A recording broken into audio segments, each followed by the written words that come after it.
শুভেচ্ছা সবাইকে স্বাগত রাতের মাছরাঙা সংবাদে আপনাদের সঙ্গে আছি আমি সাবরিনা হাসনা। শুরুতে গার্ডিয়ান লাইফ ইন্স্যুরেন্স সংবাদ শিরোনাম। কোনোভাবেই লাগাম টানা যাচ্ছে না নিত্য পণ্যের বাজারে। রাজধানীর বাজারে কাঁচা মরিচের দাম একদিনে কেজিতে বেড়েছে 100 টাকা। বেড়েছে আদা, রসুন ও পেঁয়াজের দরও। সংবাদ প্রচার এবং অভিযানের পর ডিমের দাম ডজনে কমেছে মাত্র 5 টাকা। ব্যবসায়ীরা বলছেন সংকট নেই, সিন্ডিকেটের কারণেই দাম বেশি।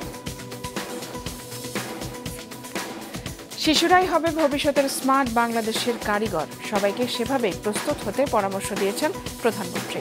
গোপালগঞ্জে 2 দিনের সফরের শেষ দিনে আজ তিনি বঙ্গবন্ধুর স্মৃতি বিজড়িত গিমাডাঙ্গা টুঙ্গিপাড়া মডেল সরকারি প্রাথমিক বিদ্যালয়ে বঙ্গবন্ধু কর্নার উদ্বোধন করেন। এবং টানা বৃষ্টি ও ঢলে বন্যা কবলিত হয়ে আছে দেশের 9টি জেলা। এসব জায়গায় তলিয়ে গেছে রাস্তাঘাট, শিক্ষা প্রতিষ্ঠান ও ফসলি জমি। 10টি নদীর পানি 21টি পয়েন্টে বিপদসীমার উপরে বইছে। পূর্বাভাসে বলা হয়েছে আগামী 24 ঘন্টায় 6 জেলায় বন্যা পরিস্থিতি স্থিতিশীল থাকতে পারে।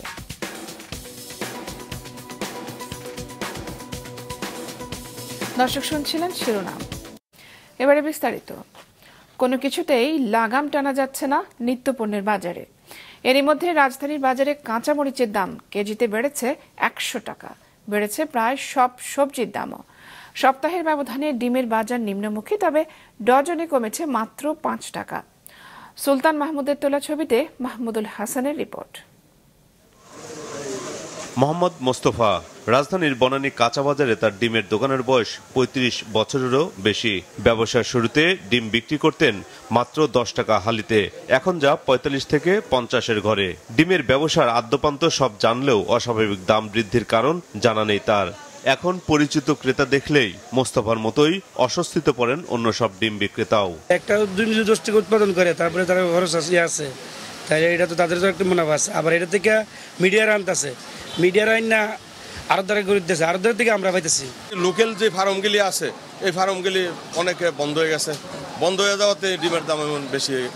ডিম নিয়ে নানা কাণ্ড ঘটলেও নিত্যপণ্য ও সবজির বাজার আরও অস্থির।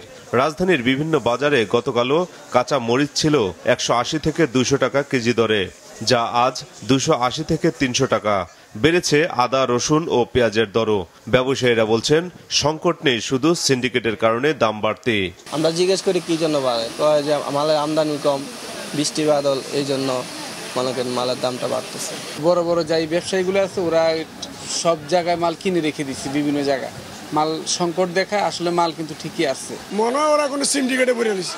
ইন্ডিয়া থেকে আসলে কমে মরিচের দাম, আর ইন্ডিয়া থেকে না আসলে আবার বেড়ে যায়। ক্রেতারা বলছেন সবকিছু দাম এভাবে বাড়তে থাকলে বাজার নিয়ন্ত্রণের বাইরে চলে যাবে। এখনই যদি দ্রব্যমূল্যের লাগাম টানা না হয়, ক্রেতা সংকটে পড়বে বাজারগুলো। বৃষ্টির আগে বাজারটা মোটামুটি একটু কম ছিল, এই সপ্তাহে এসে অনেক বেশি, মোটামুটি অনেকটুকু বেশি। কাঁচামরিচ ছিল 180 টাকা কেজি, এখন কাঁচামরিচ ছিল আপনার 300 টাকা কেজি। আমরা যারা মধ্যবিত্ত আছি তাদের থেকে ডেফিনেটলি তো যারা গরিব আছে তারা কি বলছেন, আমি তো মাঝে মধ্যে অবাক হয়ে যাই। 300 টাকা কেজি দিয়ে কাঁচামরিচ কেনা সম্ভব না। দামের মধ্যে একটু দেখলাম পটলটা একটু কম দাম আছে 30 টাকা, আর সব সবজি 70 টাকা, 80 টাকা, 100 টাকা। মাছ, মুরগি ও মাংসের বাজার গত সপ্তাহের মতোই মোটামুটি স্থিতিশীল আছে। মাহমুদুল হাসান, মাছরাঙা সংবাদ, ঢাকা। আজকের ছোট শিশুরাই হবে আগামীর স্মার্ট বাংলাদেশের কারিগর, সবাইকে তাই সেভাবেই প্রস্তুত হওয়ার পরামর্শ দিয়েছেন প্রধানমন্ত্রী শেখ হাসিনা। সকালে গোপালগঞ্জের টুঙ্গিপাড়ায় এক অনুষ্ঠানে একথা বলেন তিনি। সৈয়দ মোয়াজ্জেম হোসেনের ক্যামেরায় রিপোর্ট করছেন আনোয়ার হোসেন। আদর্শ উজ্জীবিত করতে 2 দিনের সফরে গতকাল গোপালগঞ্জের টুঙ্গিপাড়ায় পৌঁছেন আওয়ামী লীগ সভাপতি ও প্রধানমন্ত্রী শেখ হাসিনা। সফরের দ্বিতীয় ও শেষ দিন সকালে তিনি যান গিমাডাঙ্গা টুঙ্গিপাড়া মডেল সরকারি প্রাথমিক বিদ্যালয়ে। এখানেই প্রাথমিক শিক্ষা নেন বঙ্গবন্ধু শেখ মুজিবুর রহমান। এই বিদ্যালয়ে বঙ্গবন্ধু কর্নার উদ্বোধন করেন বঙ্গবন্ধু কন্যা। পরে এসো বঙ্গবন্ধুকে জানি শিরোনামের একটি অ্যালবামের মোড়কও উন্মোচন করেন সরকার প্রধান। পরে শিশুদের উদ্দেশ্যে প্রধানমন্ত্রী বলেন, তারাই হবে আগামীর স্মার্ট বাংলাদেশের কারিগর। সবাইকে তাই সেভাবে প্রস্তুত হওয়ার পরামর্শ দেন তিনি। লেখাপড়া শিখে বড় হও, কারণ স্মার্ট বাংলাদেশ গড়ে তুলবো। সেই বাংলাদেশে তো তোমরাই হবে আসল স্মার্ট, যা দেশ চালাবে, তাই না? তোমাদের মাঝ থেকে হয়ে আসবে আমার তো প্রধানমন্ত্রী, মন্ত্রী, বড় বড় জায়গায় যাবে, গবেষণা করবে, বিজ্ঞানী হবে। আমরা একসময় চাঁদেও যাব, কোনো চিন্তা নাই। কাজে সবাইকে সেই এখন থেকে সেভাবে প্রস্তুতি নিতে হবে, পড়াশোনা করতে হবে। ৭৫-এ বঙ্গবন্ধু হত্যার পর স্বাধীনতার ইতিহাস মুছে ফেলার অপচেষ্টা করা হয়েছিল উল্লেখ করে প্রধানমন্ত্রী বলেন, আওয়ামী লীগ সরকার প্রকৃত ইতিহাস তুলে ধরছে, যা সবার জানা উচিত। কিভাবে আমরা স্বাধীন হলাম আর স্বাধীনতার পরেও আমাদের যে কাজগুলো, সেগুলো আমাদের জানতে হবে। কারণ জাতিপিতা বঙ্গবন্ধু শেখ মুজিব ছোটবেলা থেকে কিন্তু সাধারণ মানুষের জন্য কাজ করতেন, এবং ওনার একটা মানুষের প্রতি একটা আলাদা দরদ ছিল। এবং দেখতেন যে দেশে মানুষ খাবার পায় না, পরনের ছিন্ন কাপড়, থাকার জায়গা নেই, চিকিৎসা পেত না, এটা ওনাকে খুব ব্যথিত করত। পরে গোপালগঞ্জের টুঙ্গিপাড়া বহুমুখী পৌর সুপার মার্কেট পরিদর্শন করেন প্রধানমন্ত্রী। প্রায় ৩৬ কোটি টাকা ব্যয়ে নির্মিত ভবনটি ২০২৩ সালে উদ্বোধন করেন তিনি। আনোয়ার হোসেন, মাছরাঙা সংবাদ, টুঙ্গিপাড়া, গোপালগঞ্জ। কর্তব্যপরায়ণতা, নিষ্ঠা ও চেইন অফ কমান্ডের উপর অটল থেকে দায়িত্ব পালন করতে প্রেসিডেন্ট গার্ড রেজিমেন্ট পিজিআর এর সদস্যদের নির্দেশ দিয়েছেন রাষ্ট্রপতি মোহাম্মদ শাহাবুদ্দিন। বাহিনীর ৪৯তম প্রতিষ্ঠাবার্ষিকী উপলক্ষে আয়োজিত অনুষ্ঠানে তিনি এই নির্দেশ দেন। রাষ্ট্রপতি সকালে ঢাকা সেনানিবাসে পিজিআর সদর দপ্তরে পৌঁছলে তাকে জানানো হয় সশস্ত্র সালাম। পরে দরবার হলে দিক নির্দেশনামূলক বক্তব্য দেন তিনি। পিজিআর প্রতিষ্ঠার মাত্র ৪২ দিনের মাথায় স্বাধীনতা বিরোধী ঘাতক চক্রের হাতে নির্মমভাবে হত্যাকাণ্ডের শিকার হন জাতির পিতা ও তার পরিবারের সদস্যরা, বলেন তিনি। সে সময় পিজিআর সুসংগঠিত এবং চৌকস থাকলে হয়তো বঙ্গবন্ধুকে হারাতে হতো না। পিজিআর এর সার্বিক উন্নয়নকে সরকার অগ্রাধিকার দেয় উল্লেখ করে রাষ্ট্রপতি ভবিষ্যতে অত্যাধুনিক তথ্য প্রযুক্তি জ্ঞান, সরঞ্জাম ব্যবহার এবং প্রশিক্ষণের উপর জোর দেন। প্রতিষ্ঠা হতে অদ্যাবধি প্রেসিডেন্ট গার্ড রেজিমেন্টের সদস্যগণ কর্তব্য পালনে আত্মত্যাগের উজ্জ্বল দৃষ্টান্ত স্থাপন করেছেন। আগামীতেও আপনারা কর্তব্য পরায়ণতা ও নিষ্ঠায় অটল থেকে এবং চেইন অফ কমান্ডের প্রতি আস্থাশীল থেকে আপনাদের উপর অর্পিত যে কোনো দায়িত্ব সুষ্ঠুভাবে পালন করবেন। আপনারা স্বাচ্ছন্দ্যের সাথে প্রশিক্ষণ গ্রহণ করবেন, শৃঙ্খলা বজায় রাখবেন, আত্ম উন্নয়নে মনোযোগী হবেন এবং সর্বোপরি সৈনিক হিসাবে নিজের শারীরিক যোগ্যতাকে সর্বদা অক্ষুণ্ণ রাখবেন। কুড়িগ্রাম, জামালপুর, গাইবান্ধা, বগুড়া, টাঙ্গাইল ও সিরাজগঞ্জের নিম্নাঞ্চলের বন্যা পরিস্থিতি আগামী ২৪ ঘন্টায় স্থিতিশীল থাকতে পারে, আর উত্তর পূর্বাঞ্চলে কিছুটা উন্নতি হতে পারে বলে জানিয়েছে বন্যা পূর্বাভাস ও সতর্কীকরণ কেন্দ্র। বিস্তারিত ডেস্ক রিপোর্টে। দেশের বিভিন্ন স্থানে নদ নদীর পানি বাড়ছে। ব্রহ্মপুত্র ও যমুনার পানি আগামী ৪৮ ঘন্টা পর্যন্ত বাড়তে পারে। গঙ্গা ও পদ্মা নদীর পানিও সমতলে বৃদ্ধি পাচ্ছে, যা আগামী ৭২ ঘন্টা পর্যন্ত অব্যাহত থাকতে পারে। উত্তরাঞ্চলে তিস্তা, ধরলা, দুধকুমার ও ঘাঘট নদীর পানি আগামী ২৪ ঘন্টায় দ্রুত বৃদ্ধি পেতে পারে। আগামী ৪৮ ঘন্টায় পদ্মার পানি গোয়ালন্দ পয়েন্টে বিপদসীমার উপর দিয়ে প্রবাহিত হতে পারে। যমুনার পানি বাড়তে থাকায় সিরাজগঞ্জের কাজিরপুর, সদর, বিলকুচি, চৌহালি ও শাহজাদপুর উপজেলার চরাঞ্চলে নতুন এলাকা প্লাবিত হয়ে পানিবন্দী হয়ে পড়েছে প্রায় ১৫০০ পরিবার। তলিয়ে গেছে অনেক রাস্তাঘাট, শিক্ষা প্রতিষ্ঠান ও ৫০০ হেক্টরেরও বেশি ফসলি জমি। বন্যা কবলিত মানুষ ছুটছেন আশ্রয় কেন্দ্রে। এদিকে শাহজাদপুর সহ জামালপুরের বিভিন্ন এলাকায় ভাঙন দেখা দিয়েছে। হুট করে পানি এসে বাড়ি তো ভালো, ঘরে উঠে গেছে পানি। পানির নিগা বাড়ি ঘর তলা গেতেছে, গরু বাছরা হাঁটা পারতেছি না, ঘরের ভিতরে পানি, তেমন থাকা পারতেছি না, পোলাবার নিয়ে গেতেছি শ্বশুর বাড়ি। ব্রহ্মপুত্র ও ঘাঘট নদীর পানি বাড়ায় গাইবান্ধা ও কুড়িগ্রামের বন্যা পরিস্থিতি অবনতি হয়েছে। সুন্দরগঞ্জ, সাঘাটা ও ফুলছড়ি উপজেলার অন্তত ১৬৫টি চরে পানি ঢুকেছে। এসব এলাকার অন্তত ২ লাখ পরিবার পানিবন্দী হয়ে পড়েছে। তলিয়ে গেছে বহু ফসলি জমি। পানি কমার পরও দুর্ভোগ কাটছে না সুনামগঞ্জের জামালগঞ্জ, তাহিরপুর, শান্তিরগঞ্জ, জগন্নাথপুর ও ধর্মপাশা উপজেলার কয়েক হাজার মানুষের। নেত্রকোনা ও সিলেটে বন্যার পানি কমলেও দুর্ভোগ কমেনি এখনো। আজকে বৃষ্টিটা কম, তো পানিও কমতেছে, এভাবে যদি 10-12টা দিন আমরা দিনটা খালি দিয়ে যাইতো তাহলে কিন্তু আমরা রাস্তাঘাট অনেক উন্নয়নের কাম আটকে রয়েছে, এটি সব কিছু কাম আমরা গুছাইয়া করতে পারতাম আর কি, সহজ হতো। জামালপুরে প্লাবিত হচ্ছে নতুন নতুন এলাকা, পানিবন্দী হয়ে পড়েছেন প্রায় 40,000 মানুষ। রাজবাড়িতে নিম্নাঞ্চলের বাড়িঘর, ফসলি জমি ও রাস্তা পানিতে ডুবে গেছে। এদিকে তিস্তা নদীর পানি ঢালিয়া পয়েন্টে বিপদসীমা ছুঁই ছুঁই করছে, ফলে লালমনিরহাটের তিস্তা পাড়ে ফের বন্যার আশঙ্কা দেখা দিয়েছে। পানি প্রবাহ নিয়ন্ত্রণ করতে তিস্তা ব্যারেজের সব জলকপাট খুলে দেওয়া হয়েছে। মুজাহিদ সাকিব, মাছরাঙ্গা নিউজ ডেস্ক।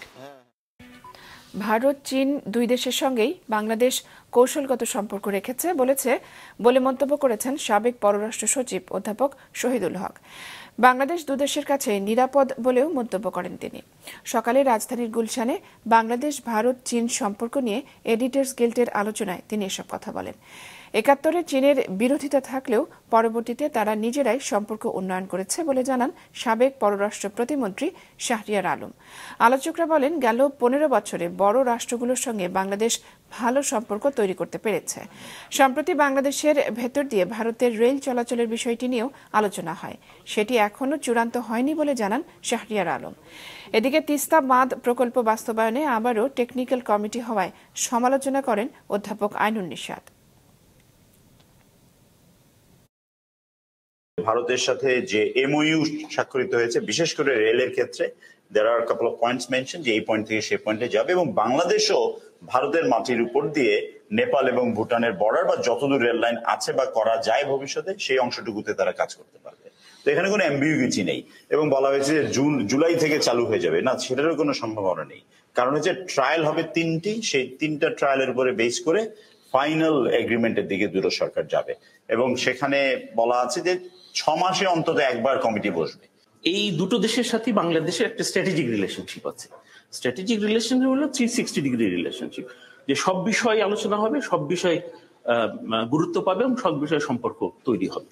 বাংলাদেশ কিন্তু ভারত এবং চীন দুটোকেই ঠিক ডেভেলপমেন্টের অ্যাঙ্গেল থেকে দেখে। তারা partner in development, both in economics and business. এই দুটো দেশই কিন্তু বাংলাদেশকে ডিফেন্স এবং সিকিউরিটি লেন্স থেকে দেখে। ভারত বাংলাদেশের রাজনৈতিক বন্ধু আর চীন উন্নয়নের বন্ধু বলেছেন আওয়ামী লীগের সাধারণ সম্পাদক ওবায়দুল কাদের। সকালে রাজধানীর বেইলি রোডে পার্বত্য চট্টগ্রাম বিষয়ক মন্ত্রণালয় আয়োজিত ফল উৎসবে যোগ দিয়ে তিনি বলেন, ভারত আমাদের পরীক্ষিত বন্ধু। 21 বছর তাদের সাথে বৈরী সম্পর্ক রেখে কি অর্জন করেছে 75 পরবর্তী সরকার।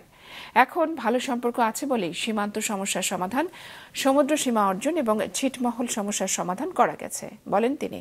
সবসময়ই বিএনপি অন্যদের আন্দোলনের উপর ভর করে বলেও মন্তব্য করেন তিনি। এখন বিএনপি কাজই হচ্ছে অন্যদের ইস্যুর উপর ভর করে। এখন শিক্ষকদের আন্দোলনের উপর ভর করবে, আবার সিদ্ধান্ত নিয়েছে কোটার উপরে, কোটা আন্দোলনের উপর ভর করবে, নীতিগত সিদ্ধান্ত। এটা তো কোর্টের ভার্ডিক্টের ব্যাপার। আমরা তো কোথাও এই কোটা রাখিনি। এদিকে বিএনপি মহাসচিব মির্জা ফখরুল ইসলাম আলমগীর জানিয়েছেন, কোটা সংস্কার এবং পেনশন বিরোধী আন্দোলনে বিএনপির সমর্থন রয়েছে। দুপুরে গুলশানে এক সংবাদ সম্মেলনে তিনি বলেন, দেশের অর্থনৈতিক অবস্থা চরম সংকটাপন্ন হওয়ায় অন্যান্য খাতসহ শিক্ষকদের কাছ থেকে অন্যায়ভাবে পেনশনের টাকা তুলে নিতে চাচ্ছে সরকার। বলেন, শিক্ষক আন্দোলনে উচ্চ শিক্ষা প্রতিষ্ঠানগুলোতে অচল অবস্থা সৃষ্টি হয়েছে, যা জাতির জন্য উদ্বেগজনক। নতুন পেনশন স্কিমের বিরুদ্ধে শিক্ষক সমাজ যে আন্দোলন এবং প্রতিবাদ করছে তাতে দলীয় সমর্থনের কথা জানান তিনি। কোটা সংস্কার আন্দোলনের ন্যায্য ও যৌক্তিক দাবি সমূহের সঙ্গে আমরা একমত। বর্তমানে অবৈধ অনির্বাচিত কর্তৃত্ববাদী সরকার বিচার বিভাগকে ব্যবহার করে, অর্থাৎ আদালতের ঘাড়ে বন্দুক রেখে তারা ছাত্র সমাজের ন্যায্য আন্দোলনকে দমানোর অপচেষ্টায় লিপ্ত রয়েছে।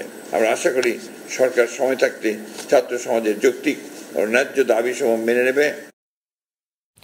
সরকারি চাকরিতে কোটা পুনর্বহালের রায়ের প্রতিবাদে কোটা সংস্কার আন্দোলন অব্যাহত রেখেছেন শিক্ষার্থীরা। বিকেলে শাহবাগের প্রধান সড়ক ঘণ্টাখানেক আটকে রেখে বিক্ষোভ করেন তারা। জানান কাল বিকেলে সারা দেশব্যাপী আবারও অবরোধ কর্মসূচি পালনের কথা।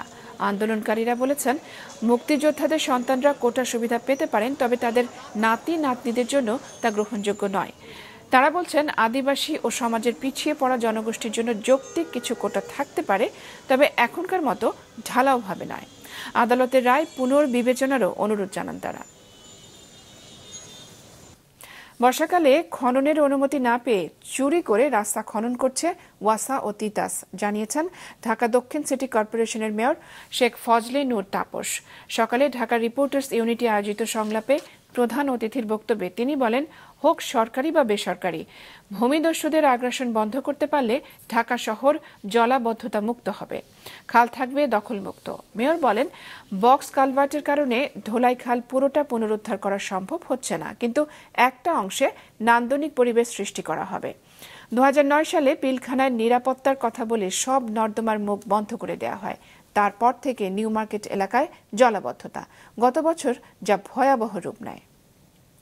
একটি কারখানায় গ্যাস সংযোগ দেওয়ার জন্য সেখানে বিনা অনুমতিতে তিতাসের কর্তৃপক্ষ তারা সেই সড়ক, কয়েকটি সড়ক তারা খনন করে। বর্ষা মৌসুমে তারা অনুমতি পাবে না।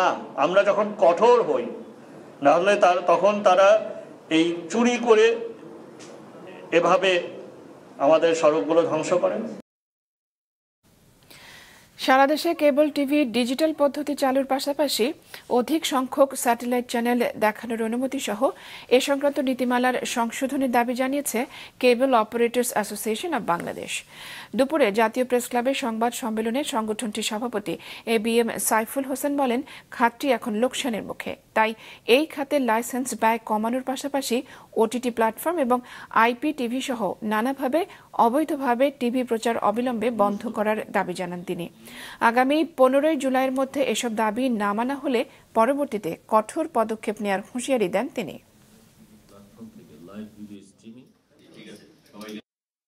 এই চ্যানেলগুলো বিভিন্ন OTT প্ল্যাটফর্মে চলছে, তারা এই চ্যানেলগুলোকে অবৈধভাবে পাইরেসি করে চালাচ্ছেন। টেলকো কোম্পানিগুলো এই আইনের ব্যত্যয় ঘটিয়ে নিজস্ব অনুষ্ঠান সম্প্রচারের মাধ্যমে তারা লাইভ কন্টেন্টগুলো টেলিভিশন থেকে নিয়ে সম্প্রচার করছে, যেটা তথ্য সম্প্রচার আইনের পরিপন্থী।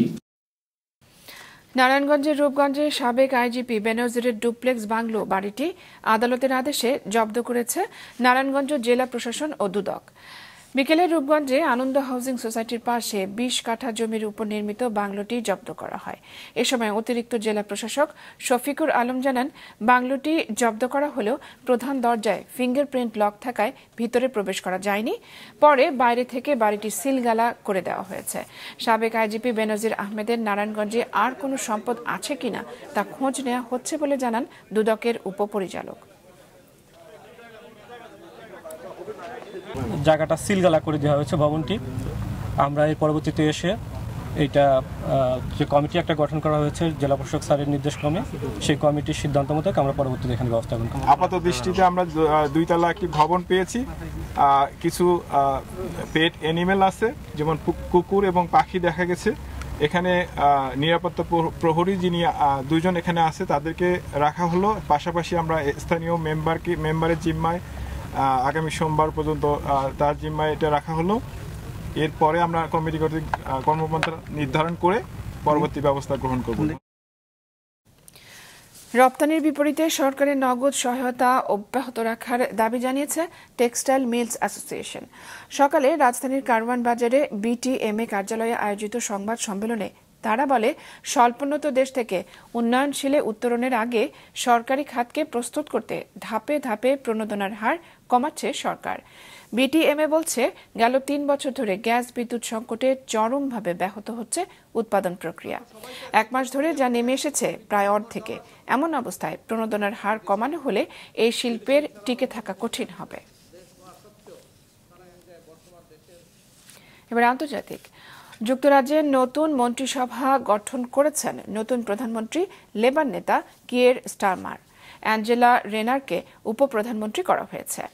অর্থমন্ত্রী হিসেবে দায়িত্ব পেয়েছেন রাচেল রিভস। তিনি প্রথম নারী ব্রিটিশ অর্থমন্ত্রী। এছাড়া স্বরাষ্ট্রমন্ত্রী ইভেত্তে কোপার, প্রতিরক্ষামন্ত্রী জন হ্যালি, পররাষ্ট্রমন্ত্রী ডেভিড ল্যাম্মি, বিচারমন্ত্রী শাবানা মাহমুদ এবং জ্বালানি মন্ত্রীর দায়িত্ব পেয়েছেন অ্যান্ড মিলিব্যান্ড।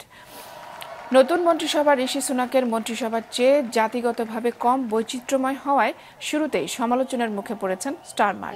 ব্রিটেনের সাধারণ নির্বাচনে হাউস অব কমন্সের 650 আসনের মধ্যে লেবার পার্টি 412টি আর কনজারভেটিভ পার্টি 121টি আসনে জয় পায়। 14 বছর ক্ষমতায় থাকার পর 250 আসন হারিয়ে বড় বিপর্যয়ে পড়েছে টোরি শিবির। এবারে খেলার খবর। চির বিদায় দেয়া হলো গ্র্যান্ডমাস্টার জিয়াউর রহমানকে। গতকাল হঠাৎই মৃত্যুবরণ করেন দেশের দাবার দ্বিতীয় এই গ্র্যান্ডমাস্টার। জাতীয় দাবা চলার সময় শুক্রবার হঠাৎই হৃদরোগে আক্রান্ত হন গ্র্যান্ডমাস্টার জিয়াউর রহমান। হাসপাতালে নেয়ার পর মৃত্যুবরণ করেন দেশের দাবার কৃতি এই সন্তান। খেলার মধ্যে জীবন থেকে চির বিদায় নিলেন 2001 সালে জাতীয় ক্রীড়া পুরস্কার পাওয়া এই দাবাড়ু। সকালে তার প্রথম জানাজা হয় ফেডারেশন ভবনে। এরপর রাজধানীর মোহাম্মদপুরে নিজ বাসার পাশের এক মসজিদে দ্বিতীয় জানাজা শেষে দাফন করা হয় তাঁকে। জিয়াউর রহমানের মৃত্যুতে শোক জানিয়েছেন রাষ্ট্রপতি ও প্রধানমন্ত্রী।